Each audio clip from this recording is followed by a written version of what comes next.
Assalamualaikum warahmatullahi wabarakatuh. Perkenalkan nama saya Tata Arifah Yudi, perwakilan dari kelompok 9 yang akan membawakan atau menjelaskan sebuah materi dari presentasi saya, yaitu mengenai wawasan Nusantara dalam membangun jati diri di tengah pergaulan dunia, yang dimana ini adalah tugas daripada mata kuliah Civic Education yang dibimbing oleh Bapak Dr. Abdul Aziz SPD MPD, dan semoga saja apa yang saya sampaikan nanti bisa memberikan manfaat bagi kita semua. Baik, kita langsung ke pembahasan saja. Sebelum itu kita harus mengetahui dulu ya, apa itu pengertian wawasan Nusantara. Kita mulai dari pertanyaan yang mendasar, apa sih itu wawasan Nusantara?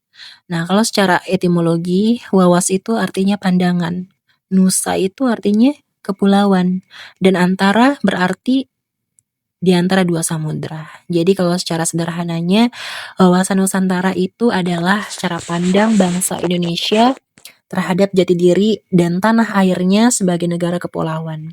Tujuannya tentu sangat jelas, yaitu menjaga persatuan, kesatuan di dalam pergaulan internasional. Ada pandangan menurut beberapa ahli, yaitu ada Profesor Wan Usman. Beliau mengatakan bahwasanya wawasan Nusantara itu adalah cara pandang bangsa dalam seluruh aspek kehidupan. Kalau menurut Sumarsono, itu artinya nilai yang membentuk jati diri bangsa. Serasa jelas, dan kita lanjut ke latar belakang. Kenapa wawasan ini sangat penting?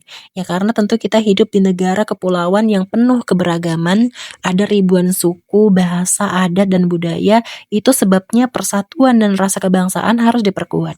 Dan dasar hukumnya jelas, dari Pancasila, Undang-Undang 1945, kemudian Deklarasi Juanda 1957 yang menetapkan batas laut Indonesia sebagai negara kepulauan.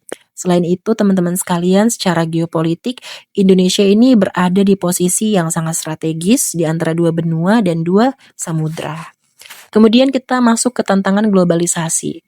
Nah, realitanya di zaman sekarang kita dihadapkan pada tantangan yang besar. Globalisasi ini membuat budaya asing masuk sangat signifikan.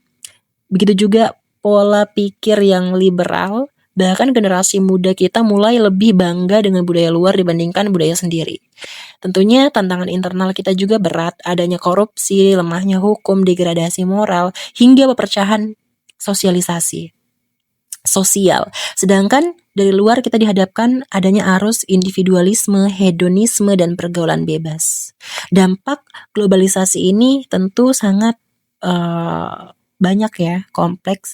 Akibatnya tentunya sangat negatif bagi jati diri kita. Banyak generasi muda lebih memilih makanan cepat saji yang asing, lebih suka film Korea, Hollywood, bahkan gaya berpakaian mulai tidak sesuai norma bangsa. Ini perlahan menggerus rasa cinta kepada budaya sendiri dan memudarkan jati diri nasional. Contoh misalkan kita bisa lihat sendiri saat ini lebih banyak anak muda hafal nama-nama artis Korea dibandingkan pahlawan nasional. Nah, kemudian kita masuk kenapa wawasan Nusantara itu penting. Pertama, sebagai tameng ideologi dan budaya di tengah arus globalisasi. Yang kedua, menjadi penyeimbang antara keterbukaan dunia dan keluhuran budaya bangsa kita. Dan yang ketiga, sebagai pedoman agar generasi muda tidak kehilangan arah, identitas, dan rasa bangga terhadap bangsanya sendiri. Kemudian kita masuk ke fondasi jati diri. Wawasan Nusantara ini adalah fondasi yang kuat untuk membentuk kesadaran nasional bahwa kita bangsa besar, bersatu, dan bermartabat. Terutama bagi generasi muda, ini menjadi dasar agar mereka bangga dan loyal pada Indonesia. Prinsip yang ditanamkan adalah hidup bersama, toleransi, dan cinta tanah air.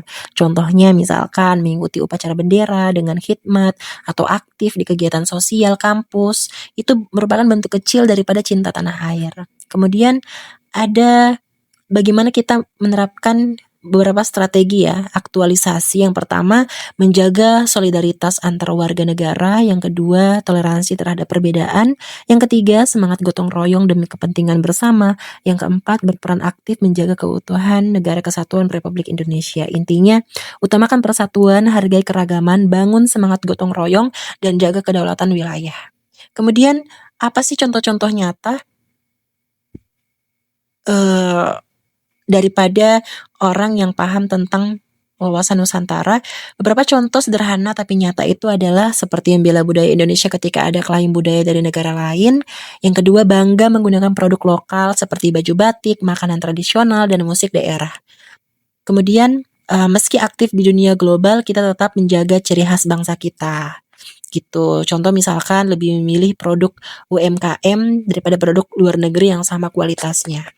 Nah, kemudian kesimpulannya adalah wawasan Nusantara sangat penting untuk menjaga keutuhan bangsa, tapi ini memerlukan partisipasi aktif kita semua. Kita harus sadar bahwa dalam menghadapi pergaulan global, persatuan bangsa harus jadi prioritas. Praktek kecil dalam kehidupan sehari-hari pun juga akan membantu memperkuat kesatuan bangsa kita. Jadi teman-teman, demikianlah presentasi dari kelompok saya, kelompok 9. Semoga apa yang saya sampaikan bisa bermanfaat dan menambah wawasan kita semua tentang pentingnya wawasan Nusantara. Akhir kata, mohon maaf jika ada kekurangan. Wassalamualaikum warahmatullahi wabarakatuh. Terima kasih atas perhatian teman-teman semua.